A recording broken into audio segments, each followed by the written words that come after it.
الحمد لله رب العالمين والصلاة والسلام على النبي الأمين وعلى آله وأصحابه ومن تبعهم بإحسان إلى يوم الدين.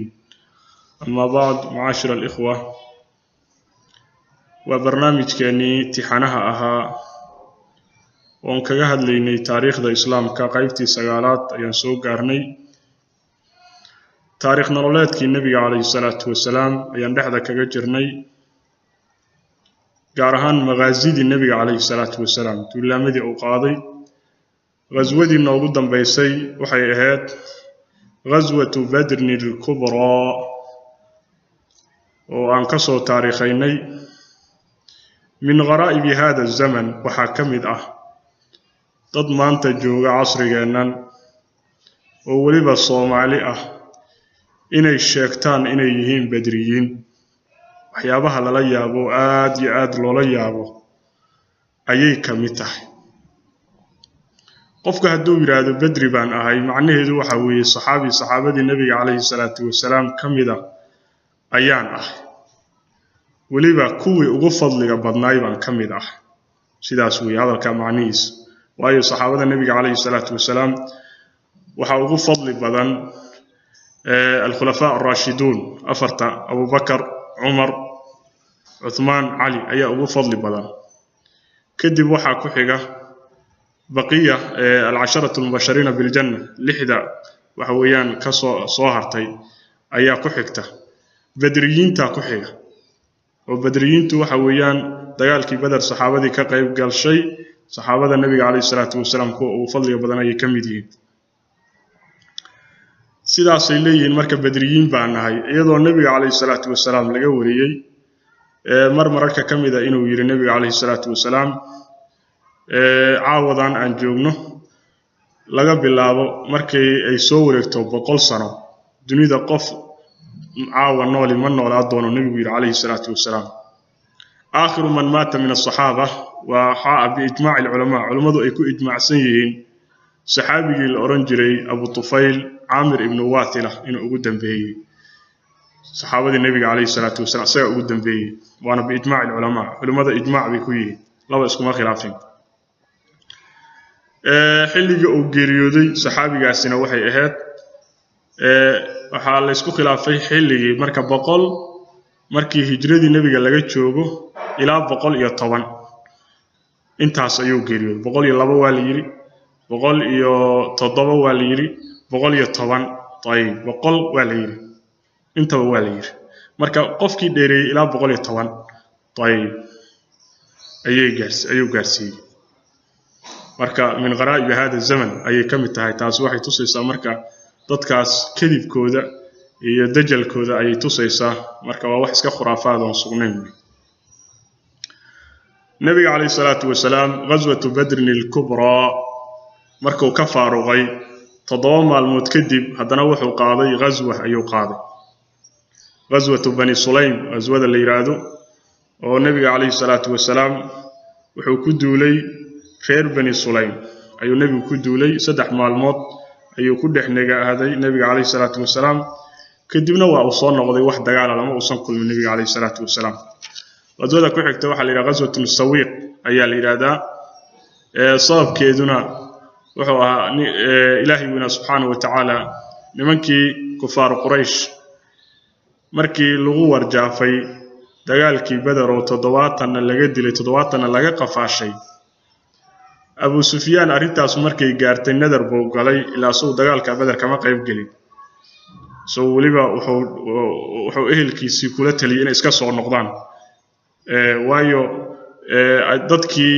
waardiyeynay safarka intuu waa badbaad iska soo noqdo waxa weeyaan fariinta u soo diray soo sheegay. wuxuu nadar ku galay madaxiisa inuusan wax biyo taabsiinin ilaa uu Muhammad iyo asxaabtiisa uu ku duulo. wuxuu soo qaatay 200 oo gaadiid wata ayuu soo watay meel la yiraahdo Urayda darafkeeda ayuu degay. habeenkaas meeshaas uu ku bariyay reer bani Nadiir baa meesha degayay. nin la yiraahdo Salaam ibn Mishkam oo khamrida waxa weeyaan gadi jira khamriga ayuu habeenkaas la joogay. waagu markuu bariyay laba nin buu dilay nin saxaabadii nabiga ka mid alayhi salaatu wasalaam oo ansaari ahaa iyo nin xaliif la ahaa buu dilay geeda timirana waa googooyay rabshadahaas uu sameeyay nabiga alayhi salaatu wasalaam durba arintii way soo gaartay nabigu alayhi salaatu wasalaam iyo saxaabadiisu way soo baxeen waxay soo gaareen meel la yiraahdo qarqaratul kudri meel la yiraahdo ayaa nabiga iyo saxaabadiisu soo gaareen abu sufyaan marka waa cararay isaga iyo mushrikiintii la socotay muslimiintuna way raacdaysteen xoogaa marka sahaydii ay wateen ayay xoogaa tuurtuureen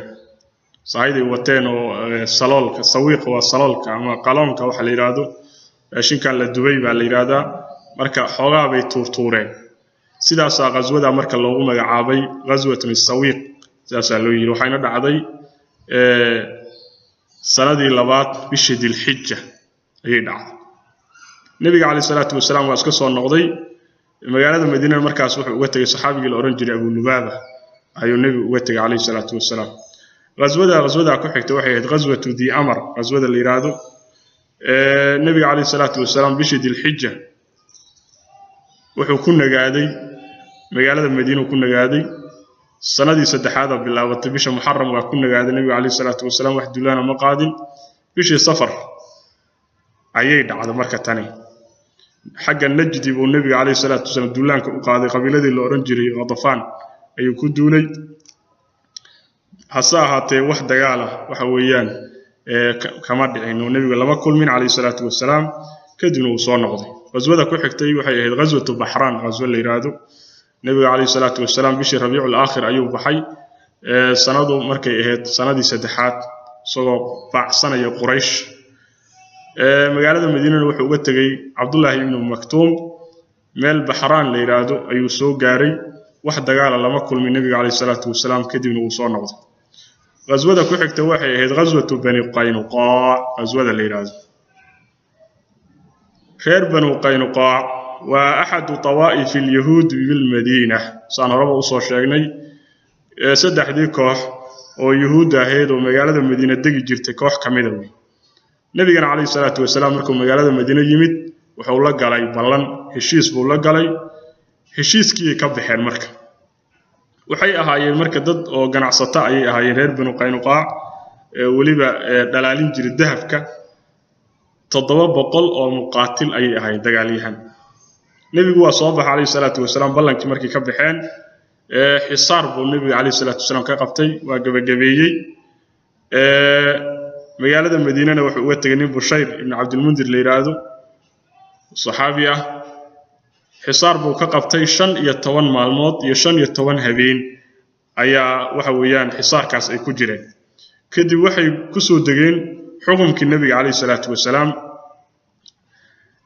nabiga alayhi salaatu wasalaam abdullah ibn ubay ayaa marka ugu ergeeyay abdullah ibn ubay ra'sul munaafiqiin waayo wuxuu ugu ergeynaya asagu wuxuu ahaa marka sayyidul khazraj ayuu ahaa reer banu qaynuqaacna xilligii jaahiliga waxay xulafa la ahaayeen reer khazraj marka wax badan nabiga alayhi salaatu wasalaam markuu ku celceliyay oo ku ilxaaxiyay inuu shafaaco qaado iska daayo kadib nabiga alayhi salaatu wasalaam iska daayay maniba ku sameeyay duulaamadaas duulaanka ku xiga waxa la yiraahdaa qaswatu uhud qaswadii la oran jiray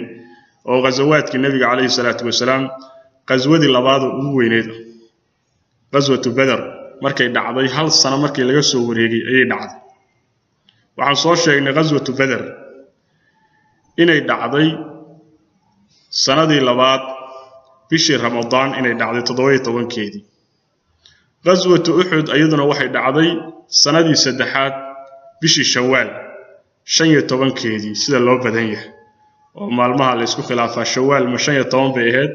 waa la yiri 17 inta waa la yiri waxa loo badan yahay 15 inay ahayd qaswatu uhud waxay ahayd dhacdo ilaahi weyna subhanahu wa ta'ala oo ku imtixaanay adoomankiisa mu'miniinta alla ku imtixaanay وميز فيها بين المؤمنين والمنافقين رب سبحانه وتعالى وحكو كلا ساري غزوداس مؤمنينتي يا منافقينتي با إلهي كو كلا ساري sababkeeduna wuxuu ahaa Quraysh markii 70 laga dilay dagaalkii Badr 70 laga qafaashay halka ay ku jabeen oo ina ku dhacday musiiba aysan ku xisaabtamayn ayaa waxa weeyaan oo madaxdoodii dhameed meesha lagu laayay oo ka soo haray Abu Sufyaan nimankii madaxda u ahaa way madax ka dhigteen Abu Sufyaan marka wuxuu bilaabay inuu aruuriyo Quraysh nabigana calayhi salaatu wasalaam oo ku diro iyo saxaabadiisa kuna booriyo inay la dagaalamaan oo sidaas waxa weeyaan aan raali lagu noqon oo sida loo qoosane dagaal bilaabo raggii loo soo aargudo maalkii ee raggaas la laayay kuwana la qafaashay maalkii ay difaacayeen in waxa weeyaan loo adeegsado dagaalka in loo adeegsado sidaas ayay go'aansadeen wuxuu soo kulmiyay 3000 ayuu soo diyaariyay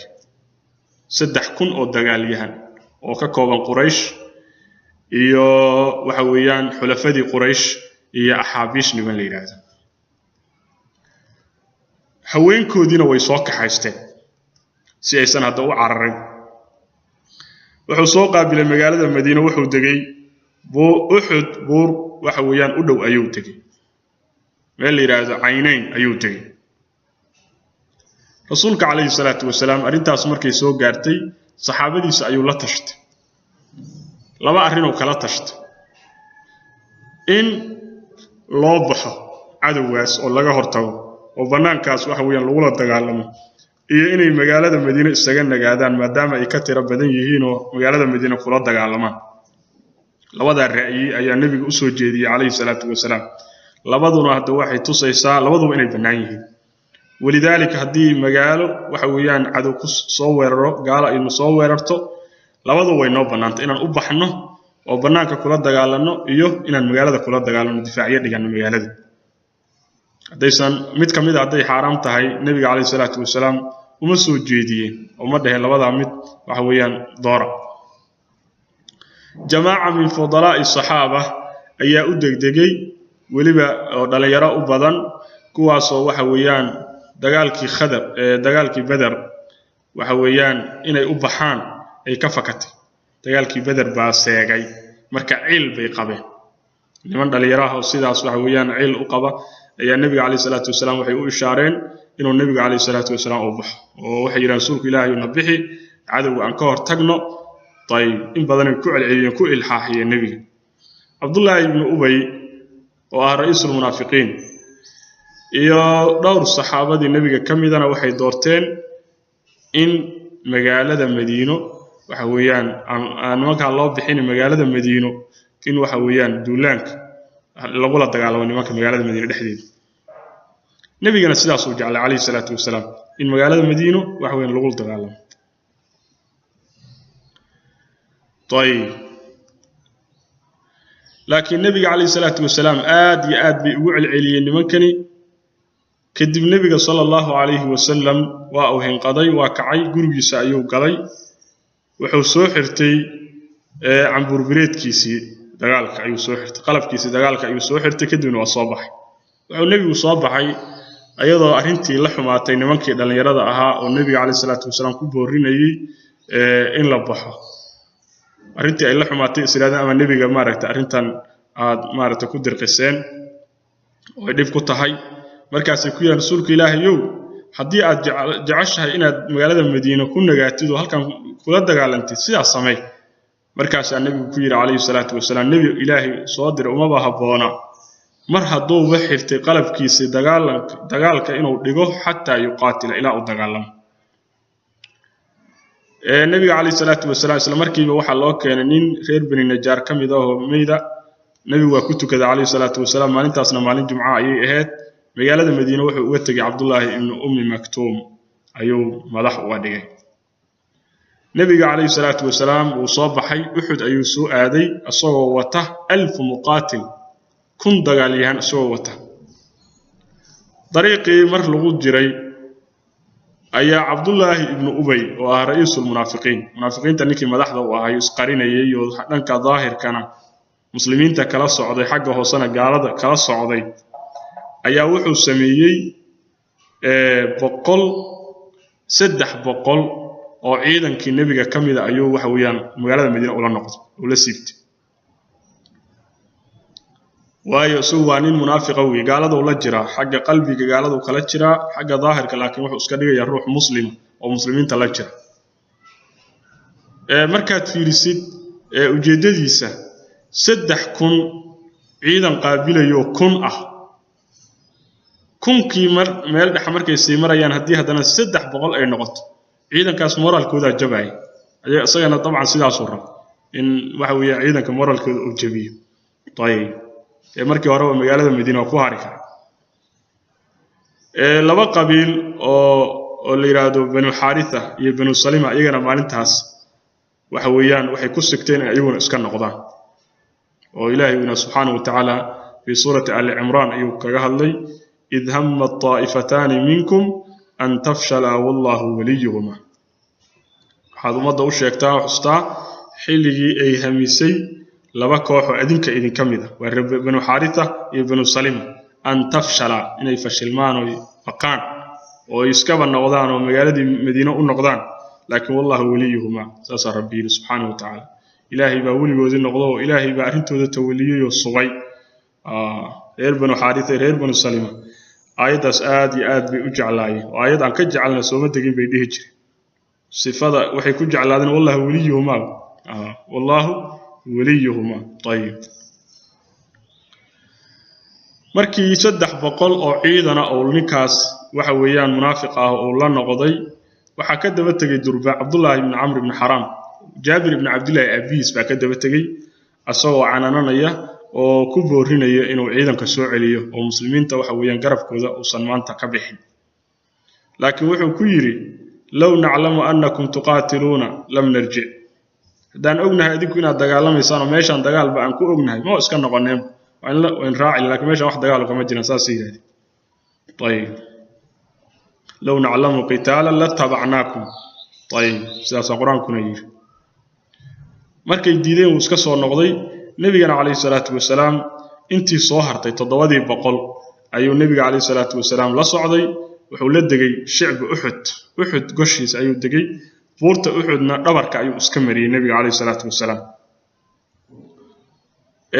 تعليمات هدايات وصية صحابة قابك دجالم لهايين وحنا النبي كان هي عليه الصلاة والسلام إن أي دجالمان إلى وصو أمره طيب إلى وصو أمره إن السندجال إسكاقادين أنت أسوا كان هي إن دجالمان إلى النبي كأمر وأو مركب بريس واحد السبتية وصواحد دجال في النعي النبي عليه الصلاة والسلام wuxuu cabeeyay u diyaar gareeyay saxaabadii dagaalka ay u diyaar gareeyay konton kun oo fardoolay ah ayaa ku sugnaa konton kun ma konton fardoolay ah ayaa saxaabada nabiga kaleey salaatu wasalaam kamid ah niman rumaad la yiraahdo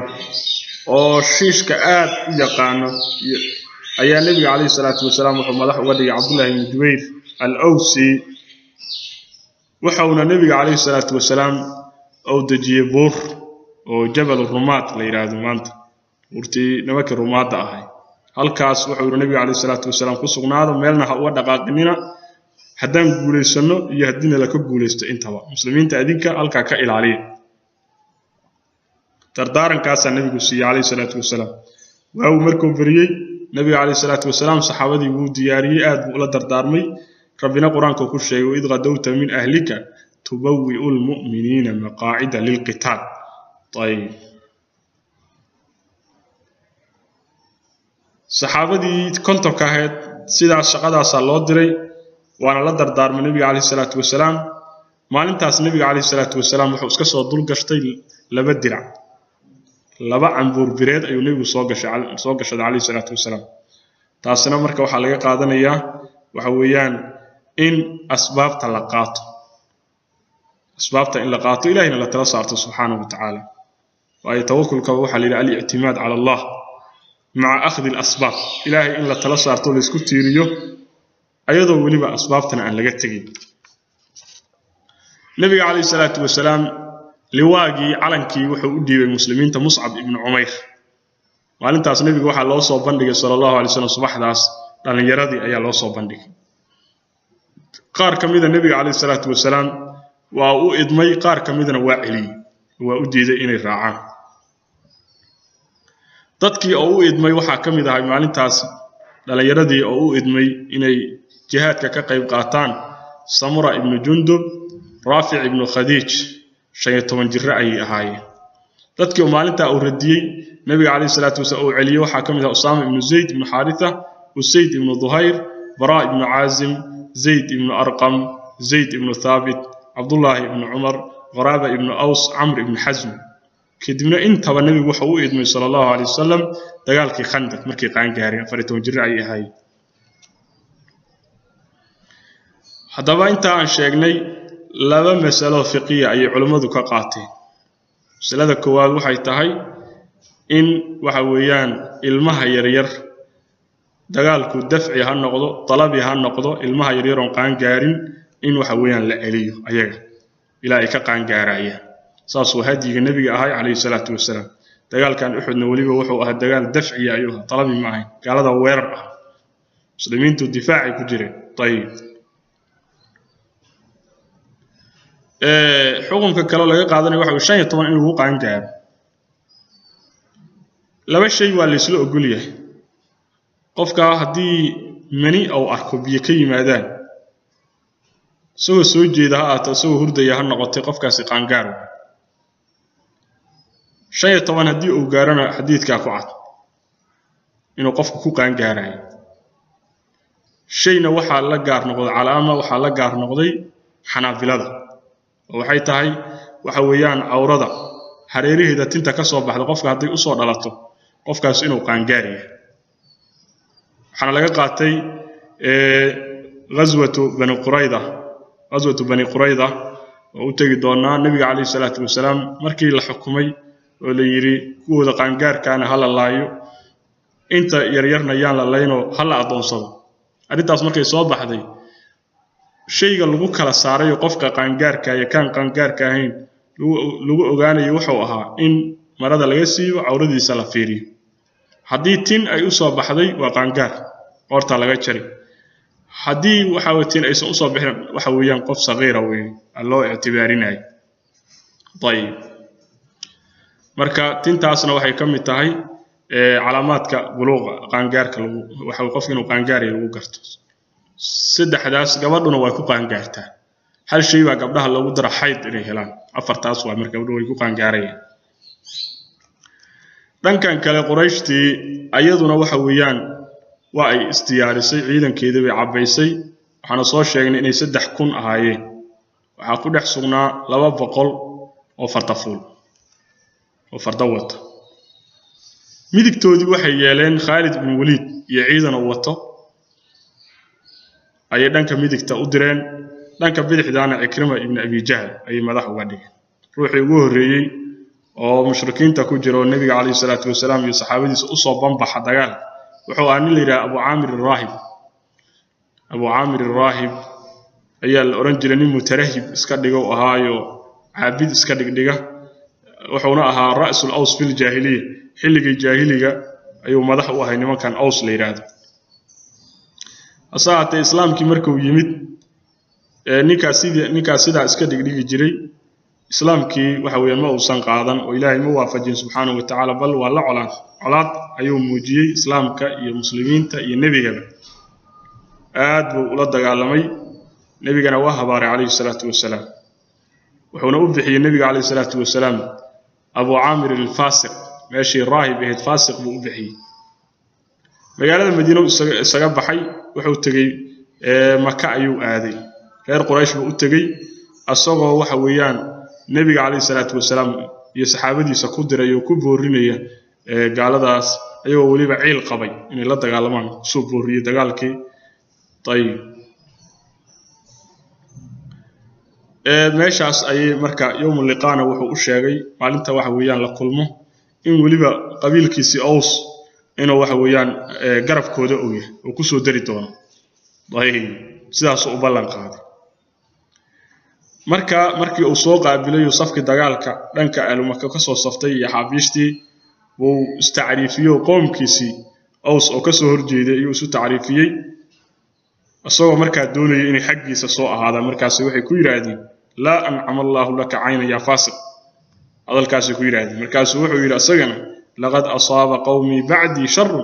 أنا قد بديدي قوم كي شرع كدعب حيث وحي يقول هاللي مسلمين تي آد بقول دقالمي نكاسي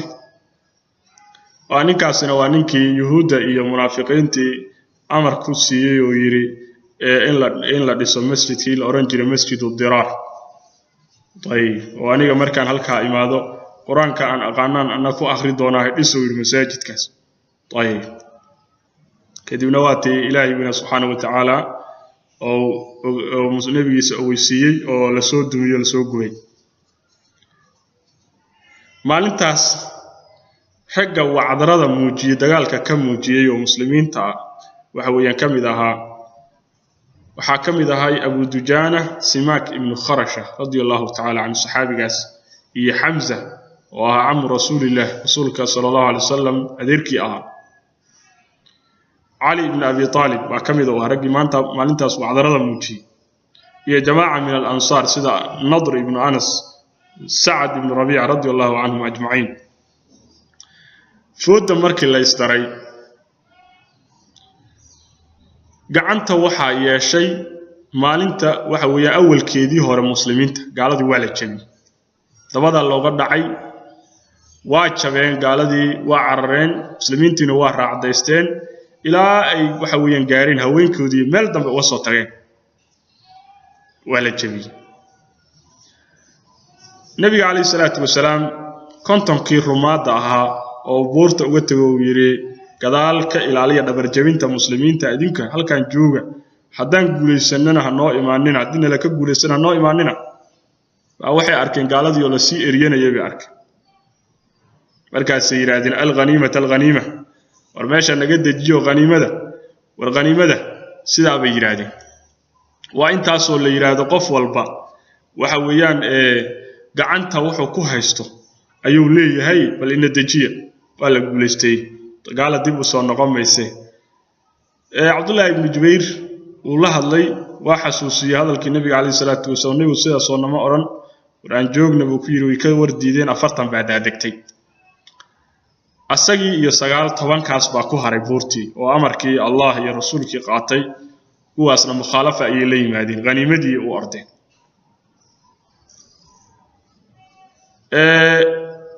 durba markiiba waxa ogaaday furjadaas in Jabal Rumaad in la faarujiyay waxa ogaaday ciidankii waxa weeyaan Khalid ibn Walid oo markaas waxa weeyaan gaal ahay oo ciidankii midigta gaalada waxa weeyaan hogaamiye ka ah markiiba waa soo baxeen tobankii hore bay u soo mareen waa dileen muslimiintii oo sii yaacaysa oo gaaladii sii eryanayso ghaniimadii boobaysa ayay dhabarka ka saareen waliba xataa maalintaas muslimiinta aad bay u wareereen waxa weeyaan ayagiiba isgaran waay la gadaal baa looga yimid waxay arkeen un seefo iyo warma gadaal looga wada bay arkeen muslimiinta ayaga iska dilay xitaa maalintaas Xudayfa ibn Yaman aabihiis ayaga dilay gacmoodu ku bax nabiga kaleey salaatu wasalaam markii dambana diyada isaga ka bixiyay baytul maalka muslimiinta nabigu ka bixiyay kaleey salaatu wasalaam walow markii dambe Xudayfa waxa weeyahay iska bacafiya sawid wasidaas weeyay muslimiinta waxa weeyaan gacmahooda sida khata dadka muslimiinta ugu dhinta waxa la rabaa baytul maalka muslimiinta in laga bixiyo saas ahadiga nabiga kaleey salaatu wasalaam muslimiintii marka waa la imtixaanay ilaahi wina subhanahu wa ta'ala markii mukhalafadii ay timid oo nabiga amarkiisii la khilaafay waa la imtixaanay muslimiintii saddex ay u qaybsameen maalintaas qayb ilaahi wina subhanahu wa ta'ala uu ku karaameeyo shahiidnimo oo shuhada meesha ku shahaada qaatay qayb yar oo sugnaaday oo nabiga difaacay kaleey salaatu wasalaam oo wax ka arki doono iyo qayb carartay oo hortoodiiba u carartay rabbina fi surati ali imran ayuu ku sheegay innal ladina tawallaw minkum yawma altaqal jam'an inma istazallahum ash-shaytanu bi ba'd ma kasabu wa laqad 'afa Allahu 'anhum إن الله غفور حليم رب وحي سبحانه كو جيسدي وعرري وأدنك إذن كمدا مالنتي لبدا إذن أي كلمين جيش المشركين جيش المسلمين مالك أي كلمين كو عرري إنما استزلهم الشيطان ببعض ما كسب وحسن بالرحية رب الله سبحانه وتعالى الشيطان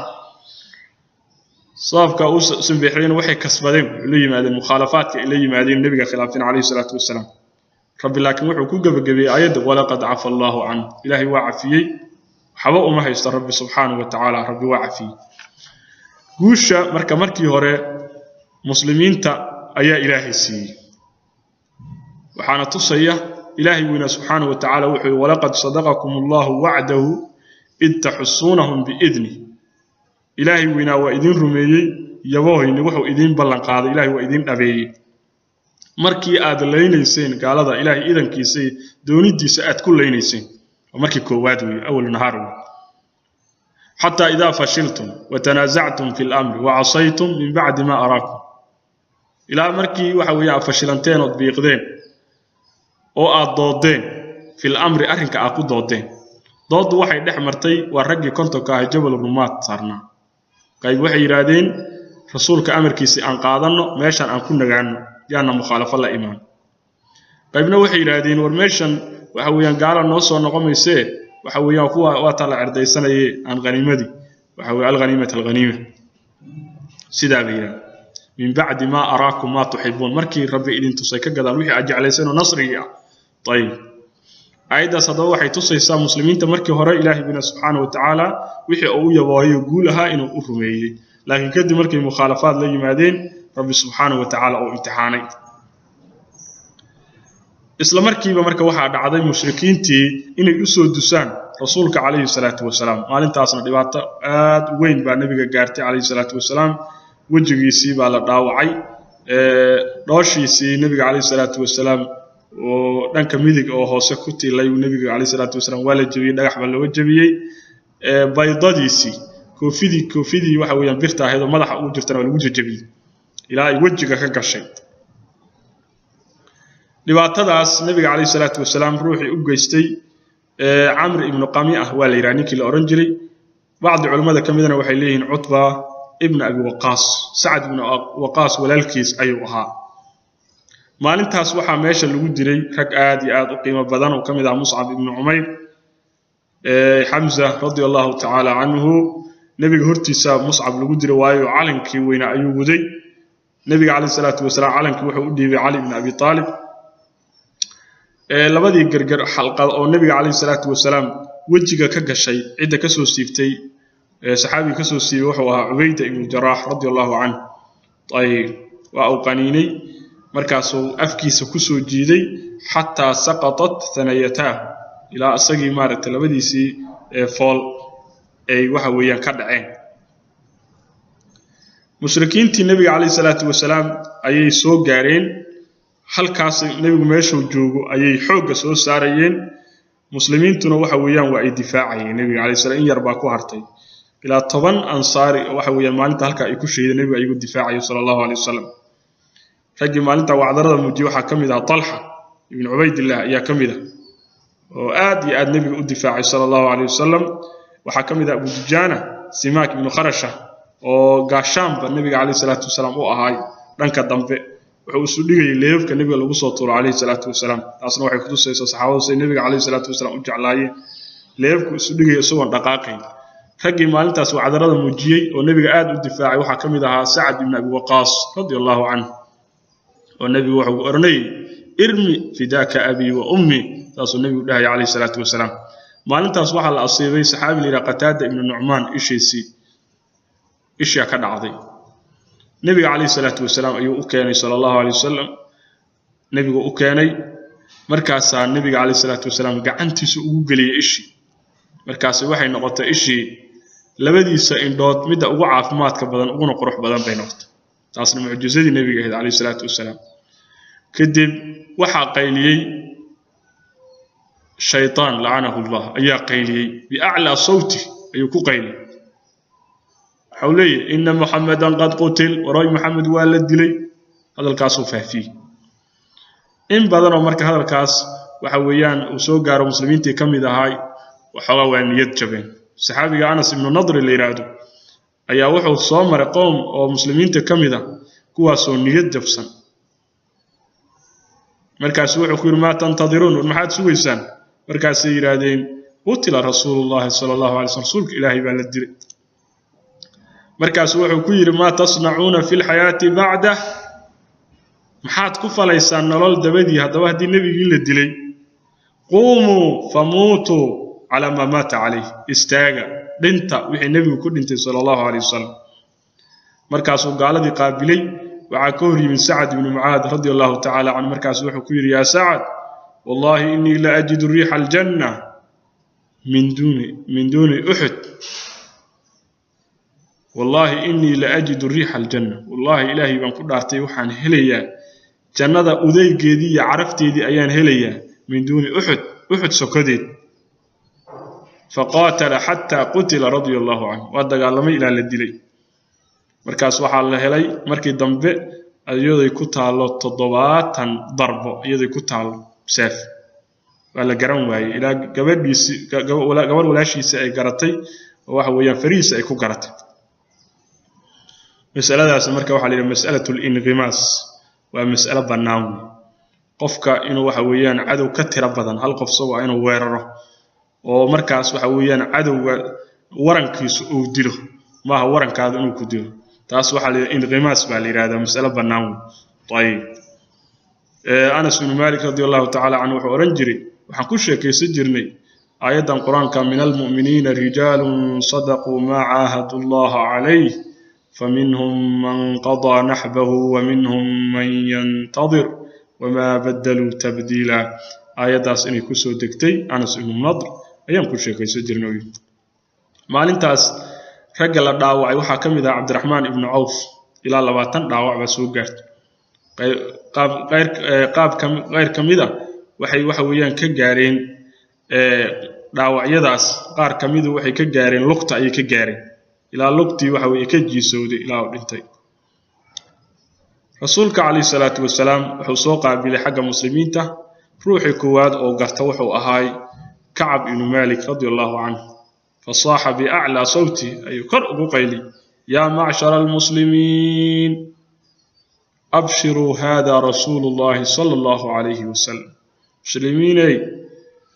بشارة استكني ورسولك إلهي معنا وركي لصوت شيء ورسولك والد الله بيوم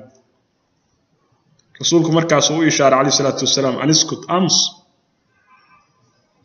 واجتمع إليه المسلمون مسلمين تي مركزي وكل من حق النبي عليه الصلاة والسلام نبي مركز الله قادين إلى إيجين قشي النبي عليه الصلاة والسلام مركز هو الدقي رجع وحكم إذا هاي أبو بكر إيه عمر إيه علي إيه حارث بن الصمة الأنصاري إيه غير كتب هاي بورتي مركز النبي عليه الصلاة والسلام لجيي وح النبي السوق جارني اللي يراد أبي بن خلف سو وحويان فرس صوتي sheegtay ninka xunay inuu nabiga kaleey salaatu wasalaam dilay nabiga soo dilay yaabay laakiin nabiga markuu soo dhawaaday kaleey salaatu wasalaam nabigu wuxuu qaatay eeba ayuu qaatay min yadil Harith ibn Simma ayuu eeba ka soo qaatay markaasuu nabigu ku duray kaleey salaatu wasalaam asay halka kalxanta fi tarquwatihi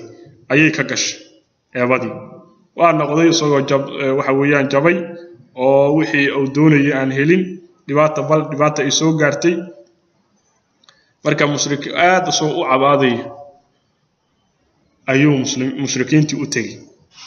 markaas waxay dhahay wallahi ma bika min ba's wax dhibo kuma yaalin xal la adaaraysa la qaylaysa markaas wuxuu dhahay wallahi law kana ma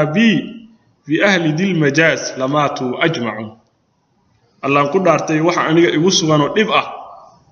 sheer majaas haduu ku dhici lahayd dhamaantood waa dhiman lahayd xanuunka yahay sidaas uu dhahay maxamed wuxuu yiri wuxuu ii sheegay inuu dilaayo ayuu ii sheegay hadalkaas uu ku celcelinayay ilaa oo waxa weeyaan dhintay meesha sarif la yiraahdo oo ku dhintay markii ay noqonayeen waxa weeyaan qurayshta markii ay noqonayeen ciidamadii mushrikiinta ayuu meesha ku dhintay طيب kadib nabi salaadii xilligeedii ayaa la gaaray salaadii dhuhur nabiga kaleey salaatu wasalaam salaadii ayuu tujiyay isagoo fadhiya kadib mushrikiintii waxay isaga noqdeen ila rixaalihim ay u noqdeen dagaalkii waa qaboobay waxay go'aansadeen kuushii maadaama ay heleen sida islahaayeen intaan linka ridan oo la soo rogaal celin waxa weeyaan kuushii la noqdo bay siraadeen marka طريقي مكة ay iska qaadeen way noqdeen maalinta arintaas dhacdana waxay ahayd maalin sabti ay ahayd maalintaas marka waxa shahiiday muslimiinta 70 ayaa ka shahiiday oo kamid ah Hamza rasuulka sallallahu alayhi wasallam adeerkii ahaa waxa dilay nin leeyahay Wahsh ibn Harb mawla bani Nawfal waana la xoreeyay dilida oo dilay daraadeed baa loo xoreeyay oo markii hore la yiri Hamza hada soo disi waa lagu xoreynaya kadib laakiin waagi dambe waa uu islaamay wuxuu kamid ahaa ragii Musaylimatul Kaddaab ragii dilay buu kamid ahaa طيب Abdullah ibn Jahsh waa kamid ah ragii la dilay Halif bani Umayya iyo Mus'ab ibn Umayr Uthman ibn Uthman oo la oran jiray Shammas ibn Uthman al-Makhzumi طيب afartaas muhaajiriin ee inta soo hartan ansaar bay ahayd rasuulka kaleey salaatu wasalaam waa uu aasay ayagoo dhiigoodii waxa weeyaan iyo dhaawacoodii qaba oo lagu tukan sidoodii baa lagu aas ruuxa shahiidkana waa sidaas weey shahiidul macraka qofka macrakada ku dhinta sidaas weey xukunkiisu siisa loo aasaya ama qofkii haduu meesha macrakada ku dhaawacmay laakiin markii la celiyay kadib oo dhintay waa shahiid waay laakiin waxa weeyaan waa la dhaqayaa waa lagu tukanayaa waxa weeyaan ahkaamtaas uu yeelanaya sayana nabi kaleey salaatu wasalaam marka maadaama muslimiinta aad iyo aad ay u daalan yihiin dadkii waa la isla aasay marka muslimiintii waa la isla aasay laba iyo saddex ayaa la isla aasay waxa la hormarinayay ruuxa xaafida quraanka ayaa la hormarinayay hadaba walaalayaal qaswadan qaswatu uhud waa qaswa ay ku sugan tahay cibar iyo fawaa'id aad iyo aad u fara badan muslimiinta darsi baa ugu sugan فائدة كواد لغا قادنay waxay tahay qaswadan atharul maasi fi an-nasr wal hazima maasida raadka ay ku leedahay guusha in muslimiintu ay guuleysato iyo muslimiintu inay jabto waa ku sugan tahay raadka waxa weeyaan maasida ay ku leedahay guul inay muslimiintu guul helaan iyo inay jabaan duulaankan waxa weeyaan awal nahaar muslimiinta ilaahay wina wuxuu makansiiyay guul buu siiyay laakiin guushi waa laga noqday waa la imtixaanay sababkuna waxa weey mukhalafadii iyo cisyaankii nabiga kaleey salaatu wasalaam marka cisyaanka bacdi saxaabadii kamid ay sameeyeen ayaa waxa weey intaas oo dhib ay ku dhacday awalamma asaabatkum musiiba qad asabtum mithliha qultum anna hada qul huwa min indi anfusikum bisaas leey markaad awalamma asaabatkum musiiba markay idin asiibtay musiiba ay idin ku dhacday musiibadaas oo waliba qad asabtum mithliha adigu hore aad u asiibteen laban laabkeed oo kale laban laabkeed waayo waxa weeyaan dagaalkii badar mushrikiinta 70 waa laga dilay 70 waa la qafash laakiin muslimiinta wixii 70 baa laga dilay laakiin hal qofna laga ma qafaalan marka laban laab saas rabbi u leeyahay subhanahu wa ta'ala markaas waxa tiraadeen xagee nooga timid arintani anna hada qul huwa min indi anfusikum rabbi subhanahu wa ta'ala طيب waxa kale ku sugan khuduratu ithari dunya ala al-akhirah khatarta ay iska leedahay adduunyada oo la doorto aakhira laga doorto rabbi wuxuu yiri minkum man yuridu ad-dunya wa minkum man yuridu al-akhirah waxa idin kamid ruux adduunya doonay الغنيمة نمكي لهاي ومنكم من يريد الآخرة يروح آخرة دونية وحويا ودتكي طوانك أهاي وصبري طيب وماشي كو صبر أمرك النبي قاطع عليه الصلاة والسلام وسيدي وحويا وصبري ومسلمين الدفاعي ماشي اللي ودري طيب وحكى الله لك قادنا يا سنة الله إن تهاي وحويا لقدنك يسراع كدحي حق يا باطلك إلى قيام الساعة وسيدس طيب waxa kale laga qaadanayaa لا بد من الأخذ بأسباب النصر المادية والمعنوية مع التوكل على الله والاعتماد عليه إن إلا مارمان تهي إن قادرنا أسبابته كوشا كانت تمادية يمد معنوية أنه ربي ثلاث سارنا إن ربنا عسكنا سبحانه وتعالى والنبي عليه الصلاة والسلام أنتاس وحويان لبا عن بربريات بوقش النبي عليه الصلاة والسلام تاسم توكل كيس وحاول ديمس طيب ويتوكل كابوحي الاعتماد على الله